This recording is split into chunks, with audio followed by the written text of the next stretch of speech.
Hi hello everyone welcome to ರೇಖಾರು YouTube channel. ಏನಪ್ಪ ಇವರು ಇಷ್ಟೊಂದು ತರಕಾರಿ ತೋರಿಸ್ತಿದ್ದಾರೆ, ಇಷ್ಟೊಂದು ತರಕಾರಿ ಯಾಕೆ ಸಾಂಬಾರು ಮಾಡ್ತಾರಾ ಅಂತ ಅನ್ಕೋಬೋದು. ಹೌದು, ಸುಬ್ರಹ್ಮಣ್ಯ ಷಷ್ಠಿ ಆಗಿರೋದ್ರಿಂದ ನಾವು ತುಂಬ ಥರದ ತರಕಾರಿನ ಹಾಕಿ ಸಾಂಬಾರನ್ನ ಮಾಡ್ತೀವಿ. ಹಾಗೆ ನಾನಿಲ್ಲಿ ಒಂದು 17 ಥರದ ತರಕಾರಿನ ಕಟ್ ಮಾಡಿ ಚೆನ್ನಾಗಿ ವಾಶ್ ಮಾಡಿ ತೊಗೊಂಡಿದ್ದೀನಿ. ಆ 17 ತರಕಾರಿ ಹಾಗೆ ಯಾವ್ದ್ಯಾವುದು ಅಂತ ಹೇಳ್ತೀನಿ ನೋಡಿ.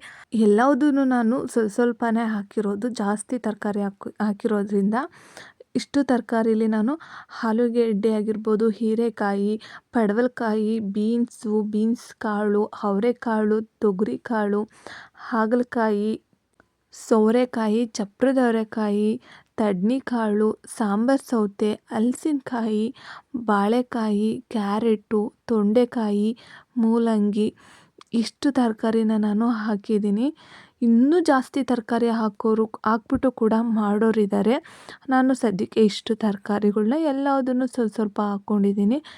ನಾವು ನಾರ್ಮಲ್ ಡೇಸ್ದು ತರಕಾರಿನ ಹಾಕಿ ಮಾಡೋದಕ್ಕಿಂತ ಇವತ್ತು ಸುಬ್ರಹ್ಮಣ್ಯ ಷಷ್ಠಿಗೆ ಇಷ್ಟು ತರಕಾರಿನ ಹಾಕಿ ಮಾಡ್ತೀವಲ್ಲ, ಅದ್ರ ಟೇಸ್ಟು ತುಂಬ ಅಂದರೆ ತುಂಬಾ ಚೆನ್ನಾಗಿರುತ್ತೆ ಅಂತಲೇ ಹೇಳ್ಬೋದು. ಸ್ವಲ್ಪ ಜನ ಮಾಡ್ತಾರೆ, ಸ್ವಲ್ಪ ಜನ ಮಾಡೋದಿಲ್ಲ. ಒಂದು ಸಲ ಈ ಥರ ಮಾಡಿ ನೋಡಿ, ಟೇಸ್ಟ್ ತುಂಬಾ ಚೆನ್ನಾಗಿರುತ್ತೆ. ಅದು ಸುಬ್ರಹ್ಮಣ್ಯ ಷಷ್ಠಿ ದಿನ ಮಾತ್ರ ಮಾಡೋದು. ಅದಾದ ನಂತರ ಇಲ್ಲಿ ಒಂದು ಮಿಕ್ಸಿ ಜಾರನ್ನ ತೊಗೊಂಡಿದ್ದೀನಿ. ಇವಾಗ ಇದಕ್ಕೆ ನಾನು ಮೀಡಿಯಮ್ ಸೈಜು 2 ಈರುಳ್ಳಿನ ಈ ರೀತಿ ಕಟ್ ಮಾಡಿ ಹಾಕ್ಕೊತಿದ್ದೀನಿ. ಹಾಗೆ 2 ಟೊಮೊಟೊ ಹಣ್ಣು ಹಾಕ್ಕೊತಿದ್ದೀನಿ. ತರಕಾರಿ ಎಲ್ಲ ಸ್ವಲ್ಪ ಜಾಸ್ತಿ ಇರೋದ್ರಿಂದ ಮಸಾಲನೂ ಕೂಡ ಜಾಸ್ತಿನೇ ಹಾಕ್ಕೊತಿದ್ದೀನಿ. ಹಾಗೆ 1 ಗೆಡ್ಡೆ ಬೆಳ್ಳುಳ್ಳಿನ ಹಾಕ್ಕೊತಿದ್ದೀನಿ.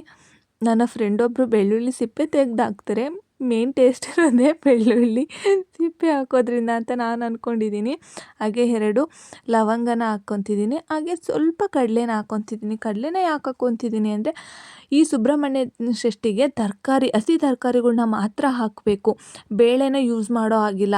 ಹಾಗೆ ಬೇಳೆ ಹಾಕಲಿಲ್ಲ ಅಂದರೆ ಸಾಂಬಾರು ಗಟ್ಟಿ ಬರೋದಿಲ್ಲ. ಅದಕ್ಕೋಸ್ಕರ ಸ್ವಲ್ಪ ಕಡಲೆನ ಹಾಕ್ಕೊತಿದ್ದೀನಿ. ಹಾಗೆ ಒಂದು ಅರ್ಧ ಕಪ್ಪಷ್ಟು ತೆಂಗಿನ ತುರಿನ ಹಾಕ್ಕೊತಿದ್ದೀನಿ. ಹಾಗೆ 1 ಸ್ಪೂನು ಅಜ್ಖಾರದ ಪುಡಿನ ಹಾಕ್ಕೊತಿದ್ದೀನಿ. ರುಚಿ ಖಾರ ನೋಡ್ಕೊಂಡು ಹಾಕ್ಕೊಳ್ಳಿ ನೀವು. ಹಾಗೆ 1 ಸ್ಪೂನು ಧನಿಯಾ ಪುಡಿನ ಹಾಕ್ಕೊತಿದ್ದೀನಿ. ಇದಿಷ್ಟೂ ಹಾಕ್ಬಿಟ್ಟು ಒಂದು ಸ್ವಲ್ಪ ಅಷ್ಟೇ ನೀರನ್ನ ಹಾಕ್ಬಿಟ್ಟು ರುಬ್ಕೊಳ್ಳೋಣ. ಮಸಾಲಾನ ಈ ರೀತಿ ಮಾಡ್ಕೊಳ್ಳೋದ್ರಿಂದ ಟೇಸ್ಟ್ ತುಂಬಾ ಚೆನ್ನಾಗಿರುತ್ತೆ. ಆ್ಯಕ್ಚುಲಿ ಇದನ್ನು ಎಣ್ಣೆಲೆಲ್ಲ ಫ್ರೈ ಮಾಡ್ಕೋಬೇಕಿತ್ತು. ಈ ರೀತಿ ಮಾಡಿಕೊಂಡ್ರೂ ಕೂಡ ತುಂಬಾ ಟೇಸ್ಟಿಯಾಗಿರುತ್ತೆ. ಯಾಕಂದರೆ ಸುಬ್ರಹ್ಮಣ್ಯ ಷಷ್ಠಿಗೆ ಒಗ್ಗರಣೆ ಹಾಕಬಾರ್ದು ಅಂತ ಕೇಳಿದ್ದೀನಿ. ಎಷ್ಟು ನಿಜನೋ ಏನೋ ಗೊತ್ತಿಲ್ಲ, ನನಗೆ ಗೊತ್ತಿರೋ ಹಾಗೆ ಮಾಡ್ತಿದ್ದೀನಿ. ನಾನು ಕೂಡ ಒಗ್ಗರಣೆ ಹಾಕಿದ್ದೀನಿ, ಗೊತ್ತಿರೋರು ಹೇಳಿ. ಹಾಗೆ ನೋಡಿ, ಈ ರೀತಿಯಾಗಿ ಸಣ್ಣದಾಗಿ ರುಬ್ಕೋಬೇಕು. ಮಸಾಲ ರೆಡಿ ಆಯಿತು. ಹಾಗೆ ಇನ್ನೊಂದು ಕಡೆ ಇಲ್ಲಿ ಸ್ಟವ್ ಆನ್ ಮಾಡಿ ಒಂದು ಕುಕ್ಕರ್ನ ಇಟ್ಕೊಂಡಿದ್ದೀನಿ. ಕುಕ್ಕರ್ಗೆ ನಾನೀಗ 2 ಸ್ಪೂನು ಎಣ್ಣೆನ ಹಾಕ್ಕೊತಿದ್ದೀನಿ. ಆಗಲೇ ಹೇಳಿದಾಗೆ ನನಗೂ ಕೂಡ ಕರೆಕ್ಟಾಗಿ ಗೊತ್ತಿಲ್ಲ ಒಗ್ಗರಣೆ ಹಾಕಬೇಕು ಏನು ಅಂತ. ಗೊತ್ತಿರೋರು ಹೇಳಿ ಒಗ್ಗರಣೆ ಹಾಕಬೇಕಾ ಬೇಡವಾ ಅಂತ. ನಾನು ಕನ್ಫ್ಯೂಸಲ್ಲೇ ಹಾಕಿದ್ದೀನಿ ಒಗ್ಗರಣೆನ.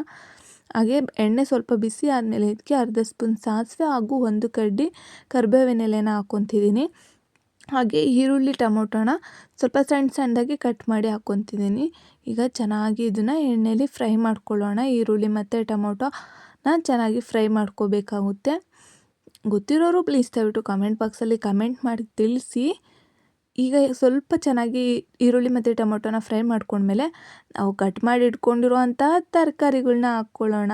ನೋಡಿ, ಕುಕ್ಕರ್ ಅಂತೂ ಫುಲ್ ಆಗೋಯ್ತು ಈ ತರಕಾರಿ ಹಾಕಿದ ತಕ್ಷಣ. ಅಯ್ಯೋ, ಮಿಸ್ ಆಯಿತು. ನಾನು ಆವಾಗಲೇ ಇನ್ನೊಂದು ತರಕಾರಿನೂ ಕೂಡ ಹೇಳಿಲ್ಲ, ಗೆಣಸು ಕೂಡ ನಾನು ಹಾಕಿದ್ದೀನಿ ಇದರಲ್ಲಿ. ಆವಾಗಲೇ ನೆನಪಿರಲಿಲ್ಲ, ಮಿಸ್ ಆಯಿತು. ಗೆಣಸು ಹಾಕಿದ್ದೀನಿ ನಾನು, ಗೆಣಸನ್ನು ಕೂಡ ಹಾಕಿದ್ದೀನಿ. ಈಗ ಇದನ್ನ ಮತ್ತೆ ಕಾಳುಗಳ್ನೆಲ್ಲ ತೊಳೆದ್ಬಿಟ್ಟು ನೀಟಾಗಿ ಮತ್ತೆ ಹಾಕ್ಕೊತಿದ್ದೀನಿ.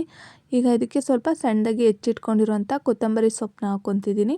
ಹಾಗೆ ಸ್ವಲ್ಪ ಸಬ್ಸಿಗೆ ಸೊಪ್ಪನ್ನ ಹಾಕ್ಕೊತಿದ್ದೀನಿ. ಇದನ್ನ ಹಾಕ್ಕೊಳ್ಳೋದ್ರಿಂದ ಸಾಂಬಾರು ಟೇಸ್ಟ್ ತುಂಬಾ ಚೆನ್ನಾಗಿರುತ್ತೆ ಅಂತಲೇ ಹೇಳ್ಬೋದು. ಎಷ್ಟು ಜನ ಟ್ರೈ ಮಾಡಿದ್ದೀರೋ ಏನೋ ಗೊತ್ತಿಲ್ಲ.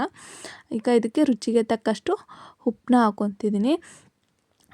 ಅಂದಾಜು ಮೇಲೆ ನಾನು ಉಪ್ಪನ್ನ ಹಾಕ್ಕೊತಿದ್ದೀನಿ. ಯಾಕಂದರೆ ದೇವರಿಗೂ ಕೂಡ ನೈವೇದ್ಯನ ಇಡೋದ್ರಿಂದ ಟೇಸ್ಟ್ ನೋಡೋ ಹಾಗಿಲ್ಲ. ಅದಕ್ಕೋಸ್ಕರ ಅಂದಾಜು ಮೇಲೆ ನಾನು ಉಪ್ಪನ್ನ ಹಾಕ್ಕೊತಿದ್ದೀನಿ. ದೇವರಿಗೆಲ್ಲ ನೈವೇದ್ಯ ಆದಮೇಲೆ ಟೇಸ್ಟ್ ನೋಡಿದ ಮೇಲೆ ನಾನು ಉಪ್ಪು ಎಲ್ಲ ನೋಡಿಬಿಟ್ಟು ಹಾಕ್ಕೊತೀನಿ. ಈಗ ಇದನ್ನ ಚೆನ್ನಾಗಿ ಮಿಕ್ಸ್ ಮಾಡ್ಕೊಳ್ಳೋಣ. ಚೆನ್ನಾಗಿ ಎಣ್ಣೆಲಿ ಒಂದು 2 ನಿಮಿಷ ಫ್ರೈ ಮಾಡ್ಕೋಬೇಕು. ನೋಡಿ ಕುಕ್ಕರ್ ಫುಲ್ ಆಗೋಯ್ತು ತರಕಾರಿ ಈ ಥರ ಕಾಣಿಸ್ತಿದೆ. ನೆಕ್ಸ್ಟ್ ಇನ್ನೊಂದು 5 ನಿಮಿಷ ನೋಡಿ ತರಕಾರಿ ಸ್ವಲ್ಪ ಕಡಿಮೆ ಆದಂಗೆ ಅನಿಸುತ್ತೆ. ಯಾಕೆ ಅಂತ ಹೇಳ್ತೀನಿ ನೋಡಿ. ಈಗ ಇದನ್ನು ಒಂದು 3 ನಿಮಿಷ ಕ್ಯಾಪ್ನ ಕ್ಲೋಸ್ ಮಾಡಿ ಬಿಡೋಣ. ಯಾಕಂದರೆ ತರಕಾರಿಲಿರುವಂತಹ ನೀರಿನ ಅಂಶ ಎಲ್ಲ ಬಿಟ್ಕೊಂಡಿರುತ್ತೆ. ಅದಕ್ಕೋಸ್ಕರ ಒಂದು 3 ನಿಮಿಷದಿಂದ ಕ್ಯಾಪ್ ಕ್ಲೋಸ್ ಮಾಡಿ ಬಿಡೋಣ. 3 ನಿಮಿಷ ಆದಮೇಲೆ ನಾನು ಓಪನ್ ಮಾಡಿ ತೋರಿಸ್ತಾ ಇದ್ದೀನಿ ನೋಡಿ. ತರಕಾರಿ ಎಲ್ಲಿವರೆಗೂ ಇತ್ತು, ಈಗ ಎಷ್ಟು ಕಡಿಮೆ ಆಗಿದೆ ಅಂತ ನೀವೇ ಅಬ್ಸರ್ವ್ ಮಾಡ್ಬೋದು. ಈಗ ತರಕಾರಿಲಿರುವಂಥ ನೀರಿನ ಅಂಶ ಎಲ್ಲ ಬಿಟ್ಕೊಂಡಿದೆ. ಇದಕ್ಕೆ ತುಂಬಾ ಚೆನ್ನಾಗಿ ಬಿಟ್ಕೊಂಡಿದೆ. ಇದಕ್ಕೆ ಮೇನು ಹಲಸಿನಕಾಯಿನ ಹಾಕೋದ್ರಿಂದ ಟೇಸ್ಟ್ ತುಂಬಾ ಚೆನ್ನಾಗಿರುತ್ತೆ, ಸೂಪರಾಗಿರುತ್ತೆ ಅಂತಲೇ ಹೇಳ್ಬೋದು. ನೋಡಿ ಈ ರೀತಿ ಚೆನ್ನಾಗಿ ಮಿಕ್ಸ್ ಮಾಡ್ಕೊಳ್ಳೋಣ. ನೋಡಿ ನೀರಿನ ಅಂಶ ಎಲ್ಲ ಬಿಟ್ಕೊಂಡ್ಮೇಲೆ ತರಕಾರಿ ಸ್ವಲ್ಪ ಕಡಿಮೆ ಆಗಿದೆ. ಇವಾಗ ಇದಕ್ಕೆ ನಾವು ಏನು ರುಬ್ಬಿಟ್ಕೊಂಡಿದ್ದೀವೋ ಆ ಮಸಾಲಾನ ಹಾಕ್ಕೊತಾ ಇದ್ದೀನಿ. ಮಸಾಲಾನ ಹಾಕ್ಕೊಂಡು ಚೆನ್ನಾಗಿ ಇದನ್ನು ಮಿಕ್ಸ್ ಮಾಡ್ಕೊಳ್ಳೋಣ. ತರಕಾರಿ ಮತ್ತು ಮಸಾಲೆ ಎಲ್ಲ ಚೆನ್ನಾಗಿ ಮಿಕ್ಸ್ ಆಗಬೇಕು. ಯಾರು ಕೂಡ ಪ್ಲೀಸ್ ದಯವಿಟ್ಟು ವಿಡಿಯೋನ ಸ್ಕಿಪ್ ಮಾಡಬೇಡಿ. ಹಾಗೆ ಕಮೆಂಟ್ ಮಾಡೋ ಜಾಗದಲ್ಲಿ ಸೈಡಲ್ಲಿ ಹೈಪ್ ಅಂತ ಇರುತ್ತೆ, ಅದನ್ನು ಕೂಡ ಮಾಡಿ. ನನಗೆ ತುಂಬಾ ಹೆಲ್ಪ್ ಆಗುತ್ತೆ. ಹಾಗೆ ನನ್ನ ಚಾನಲ್ ಮೋನೋ ಆಗಿರೋದ್ರಿಂದ ಯಾರಿಗಾದರೂ ಮೆಂಬರ್ಶಿಪ್ ತೊಗೋಬೇಕು ಅನಿಸಿದ್ರೆ ಪ್ಲೀಸ್ ದಯವಿಟ್ಟು ಮೆಂಬರ್ಶಿಪ್ನ ತೊಗೊಳ್ಳಿ. ಇವಾಗ ಅದೇ ಮಿಕ್ಸಿ ಜಾರ್ಗೆ ಸ್ವಲ್ಪ ನೀರನ್ನ ಹಾಕ್ಕೊತಿದ್ದೀನಿ. ನೋಡ್ಕೊಳ್ಳಿ ನಿಮಗೆ ಸಾಂಬಾರು ಯಾವ ಲೆವೆಲಿಗೆ ಬೇಕೋ ಆ ಥರ ಮಾಡ್ಕೊಂಡು ನೀರನ್ನ ಹಾಕ್ಕೊಳ್ಳಿ, ಓಕೆನಾ. ತುಂಬ ತೆಳುನೂ ಮಾಡಬೇಡಿ, ಯಾಕಂದರೆ ಬೇಳೆನ ಹಾಕಿರೋದಿಲ್ಲ ನೋಡಿ ನಾವು, ಅದಕ್ಕೋಸ್ಕರ. ತರಕಾರಿನಲ್ಲೇ ಸುಮಾರು ನೀರಿನ ಅಂಶ ಇರೋವಂಥ ತರಕಾರಿನ ಹಾಕಿದ್ದೀವಿ. ಬೀನ್ಸ್ ಆಗಿರ್ಬೋದು, ಮೂಲಂಗಿ ಆಗಿರ್ಬೋದು, ಇದರಲ್ಲೇ ತುಂಬ ನೀರು ಬಿಟ್ಕೊಳ್ಳುತ್ತೆ. ಅದಕ್ಕೋಸ್ಕರ ನೀರನ್ನ ನೋಡಿಬಿಟ್ಟು ಹಾಕ್ಕೊಳ್ಳಿ. ಈಗ ಇದನ್ನ ಚೆನ್ನಾಗಿ ಒಂದ್ಸಲ ಮಿಕ್ಸ್ ಮಾಡ್ಕೊಳ್ಳೋಣ. ಒಂದೊಂದು ಕಡೆ ಈ ಥರ ಮಾಡ್ತಾರೆ ಅಂತಲೂ ಕೂಡ ಗೊತ್ತಿರೋಲ್ಲ. ನಾನು ಎಲ್ಲ ಕಡೆ ಗೊತ್ತು ಅಂದ್ಕೊತೀನಿ. ನೋಡಿ ಸುಬ್ರಹ್ಮಣ್ಯ ಷಷ್ಠಿಗೆ ತುಂಬ ವಿಶೇಷವಾಗಿ ಎಲ್ಲರೂ ಮಾಡೋ ಅಂಥದ್ದೇ ಈ ಸಾಂಬಾರು. ಎಲ್ಲ ತರಕಾರಿ ಮನೆಯಲ್ಲಿ ಬೆಳೆದಿರೋ ಅಂಥ ತರಕಾರಿಗಳ್ನ ಹಾಕ್ತಾರೆ. ನಾವು ಮನೇಲಿ ಬೆಳೆದೇ ಇರೋ ಕಾರಣ ಮಾರ್ಕೆಟಲ್ಲಿ ತೊಗೊಂಬಂದು ಹಾಕ್ತೀವಿ. ಇನ್ನೂ ಮನೇಲಿ ಬೆಳೆದಿರೋ ಅಂತಹ ತರಕಾರಿನ ಬೇರೆಯವ್ರ ಮನೆಗೆ ಕೊಡೋದು ಕೂಡ ಇದೇ ಪದ್ಧತಿ. ಸುಬ್ರಹ್ಮಣ್ಯ ಷಷ್ಠಿ ಜಾತ್ರೆ ಇದೆ, ಕುಕ್ಕೆ ಸುಬ್ರಹ್ಮಣ್ಯ, ಅದಕ್ಕೋಸ್ಕರ ಈ ರೀತಿ ಎಲ್ಲ ರೀತಿ ಬೆಳೆದಿರೋ ಅಂಥ ತರಕಾರಿಗಳ್ನ ಹಾಕಿ ದೇವರಿಗೆ ನೈವೇದ್ಯ ಇಡೋ ಸಂಪ್ರದಾಯ ಇದೆ.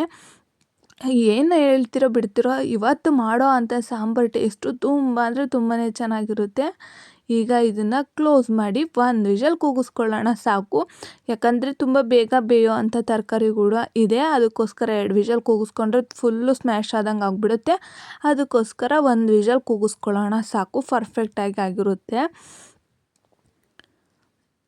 ನೋಡಿ ಇವಾಗ ನಾನು 1 ವಿಷಲ್ ಆದಮೇಲೆ ನಾನು ನಿಮಗೆ ಈಗ ಓಪನ್ ಮಾಡಿ ತೋರಿಸ್ತಾ ಇದ್ದೀನಿ. ತುಂಬ ಇದು ಯಾಕೆ ಈ ರೀತಿ ಹೊಗೆ ಬರಬೇಕಾದ್ರೆ ನಾನು ನಿಮಗೆ ತೋರಿಸ್ತಿದ್ದೀನಿ, ಬೇಜಾರು ಮಾಡ್ಕೋಬೇಡಿ.